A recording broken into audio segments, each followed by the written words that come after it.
Hello and welcome to episode 35 of the 1001 Movies podcast, based on the book 1001 Movies You Must See Before You Die. This time we'll be talking about the 1935 Errol Flynn adventure film Captain Blood, directed by Michael Curtiz. Oh, Mrs. Barlow, in case this business keeps me over long, take care you water my geraniums, especially those under the bedroom window. Geraniums? Won't you ever grow up? One would think you were still at medical school. Geraniums? You would think of geraniums when every other able-bodied man is out fighting. It's out of favor I seem to be with you, my vinegary virgin. Half the town is saying you're a papist. Why? Because I had the sense to sleep this night instead of rushing to my ruin in a hopeless attempt to put this Duke of Monmouth on the throne? He'd be even worse than King James. Make haste with that cloak there, my pretty one.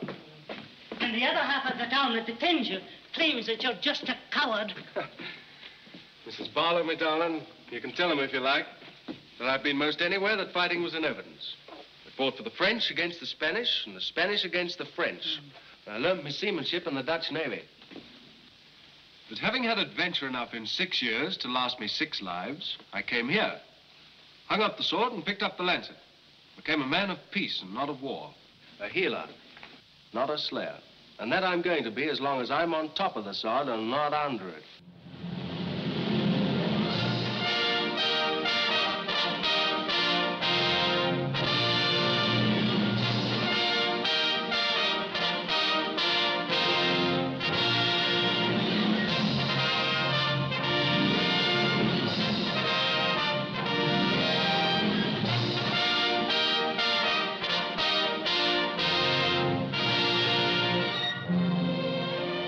Captain Blood is significant not really for its merits as a great movie, but as the one that marked the Hollywood debut of Errol Flynn, one of the greatest action stars to ever grace the silver screen.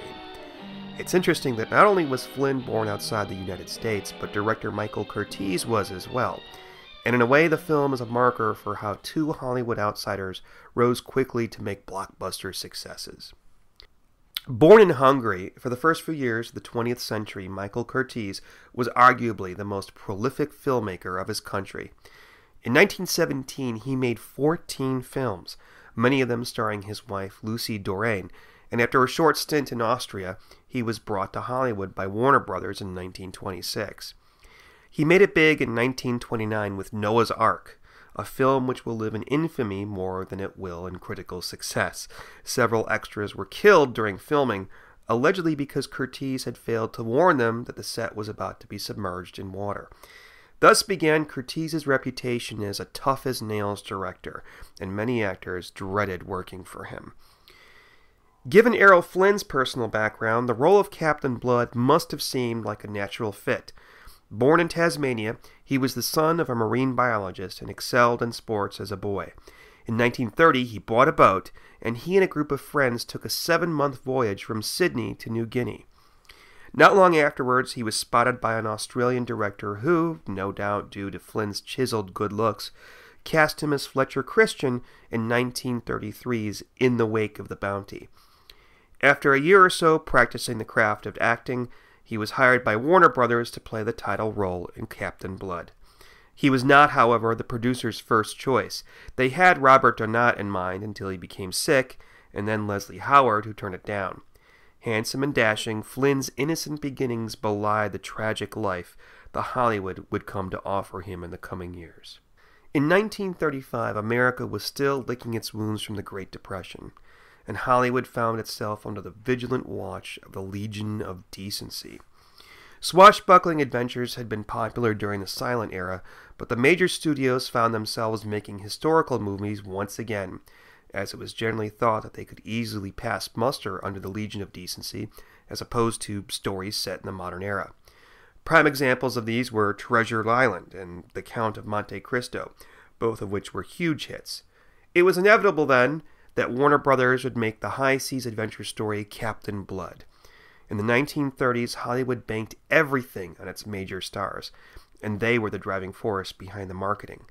It was a major coup for Warner Brothers then to cast Errol Flynn, an unknown, opposite another unknown, Olivia de Havilland, yet they decided to roll the dice. Based on the book by Raphael Sabatini, Captain Blood is the epitome of the pirate swashbuckling movie. Dr. Peter Blood is called on to treat a Roundhead soldier during the English Civil War and is caught and jailed by the Crown. Shipped off to the Caribbean as a slave, he falls in love with the governor's daughter Arabella, played by Olivia de Havilland. When the colony is attacked by Spanish pirates, Blood and his friends steal a Spanish galleon and spend the next 3 years as pirates in the Caribbean seas. Things come to a head when they take over a ship transporting the still beautiful Arabella and Lord Willoughby, an emissary of the Crown, who tells Captain Blood that England has a new king and invites him to return to his country and fight for it. The movie culminates in a long sea battle with the French, after which Blood is appointed as governor and, of course, lives happily ever after with Arabella. Michael Curtiz's reputation as someone difficult to work for had preceded him, and young Errol Flynn was terrified of him. In the first 2 weeks of filming, Flynn was visibly shaking in his scenes, and the producers must have initially regretted their decision to cast a Hollywood newcomer. After some coaching from the producers, however, Curtiz adapted a softer touch with Flynn, resulting in a number of reshoots for the better. The role of Captain Blood fit Errol Flynn like a glove, and it's difficult to believe that this was one of his first leading roles. The movie was a driving force for Errol Flynn and a marketing giant for Warner Brothers. Released late in 1935, it snagged 5 Academy Award nominations: Best Picture, Best Director, Best Adapted Screenplay, Best Music Scoring, and Best Sound Recording. It didn't manage to win any of them, and lost Best Picture to Mutiny on the Bounty, the subject of episode 19 of this podcast. Captain Blood marked the beginning of a wonderful relationship for Errol Flynn, Olivia de Havilland, and Warner Brothers. Flynn and de Havilland became a Hollywood dynamic duo, starring in 7 more films together in the next 6 years, all but one directed by Michael Curtiz.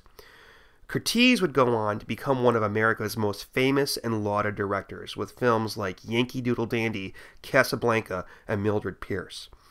Errol Flynn's success, both on-screen and off, plateaued in 1942 when he was charged with statutory rape.